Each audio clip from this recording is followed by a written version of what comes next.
नमस्कार, मैं हूं पूजा चौधरी और आप देख रहे हैं जब न्यूज। महाराष्ट्र के शिरडी में साईं बाबा का दर्शन करने वाले भक्तों के लापता हो जाने का रहस्य गहराता ही जा रहा है। बॉम्बे हाईकोर्ट के औरंगाबाद बेंच ने अब महाराष्ट्र के डीजीपी से जांच करके इस रहस्य से पर्दा उठाने को कहा है। हाईकोर्ट के संज्ञान में ये मामला पहले से ही है। बड़ी बात यह है कि गायब होने वालों में अविवाहित या विवाहित महिलाओं की तादाद काफी है। इस तरह के मामले वहां पिछले 3 सालों से आ रहे हैं, लेकिन शिरडी पुलिस मानव तस्करी के नजरिए से इन रहस्यमयी गुमशुदगी की वारदातों की जांच कर पाने में पूरी तरह से नाकाम साबित हुई है।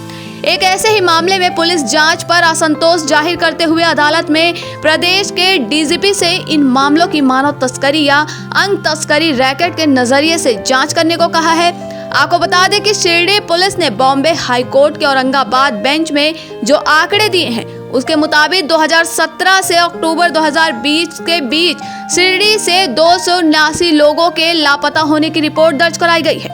इनमें से 67 आज तक गुमशुदा हैं, जिनमें विवाहित और अविवाहित महिलाएं भी शामिल हैं। इंदौर की रहने वाली एक ऐसी ही महिला दीप्ति 10 अगस्त 2017 को जो लापता हुई, उनके पति मनोज सोनी उन्हें आज तक ढूंढ रहे हैं। उस दिन 42 साल के मनोज अपनी 38 साल की पत्नी और बच्चों के साथ साईं बाबा मंदिर में दर्शन करने के लिए पहुंचे थे। सोनी कहते हैं कि दर्शन के बाद जब एक मेले में बच्चे राइड एंजॉय कर रहे थे, मेरी पत्नी पास की दुकान पर एक नजर डाल लेना चाहती थी। मैंने सोचा कि वह बच्चों को लेकर ना जाए, क्योंकि वह कई सारी चीजों की डिमांड करने लगे। गुलाबी साड़ी पहने दीप्ति को उसके बाद मनोज ने कभी नहीं देखा। 3 साल से अपनी पत्नी की तलाश कर रहे सोनी का मामला अब औरंगाबाद बेंच में पहुंचा है और उसी के आधार पर उसने महाराष्ट्र के सबसे बड़े पुलिस अधिकारी को शिरडी से गायब होने वाले तमाम मामलों को मानव तस्करी के नजरिए से जांच करने को कहा है। इस साल 29 अक्टूबर को पुलिस से सहयोग नहीं मिल पाने से परेशान मनोज सोनी के मामले की संज्ञान लेते हुए कोर्ट ने कहा कि सबसे महत्वपूर्ण बात यह है कि डीजीपी को इस मामले में लापता लोगों के रहस्य को, मानव तस्करी, अंग तस्करी के रैकेट को उजागर करना चाहिए। दीप्ति गुमशुदगी मामले में कोर्ट ने कहा 3 साल से ज्यादा समय तक पत्नी का पता लगाने की उनकी तमाम कोशिशें बेकार साबित हुई हैं।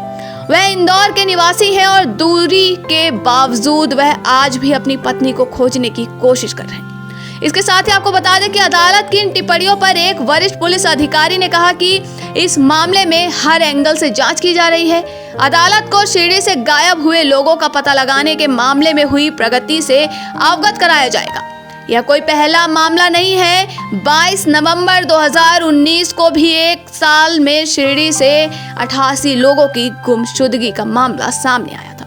तब बेंच ने कहा था कि लगभग इन सभी मामलों में लापता होने वाले लोग मंदिर में दर्शन करने आए थे। तब अदालत ने कहा था जब एक साथ गरीब व्यक्ति गायब होता है तो रिश्तेदार लाचार हो जाते हैं। ज्यादातर लोग पुलिस के पास नहीं जा पाते और बहुत कम लोग इस कोर्ट तक पहुंच पाते हैं। इसलिए इस बात की आशंका है कि रिपोर्ट में दर्ज 88 से ज्यादा लोग गायब हो सकते हैं। 3 साल तक पत्नी की तलाश के लिए मनोज सोनी ने जो संघर्ष किया है उसे चंद शब्दों में कह देना नामुमकिन है।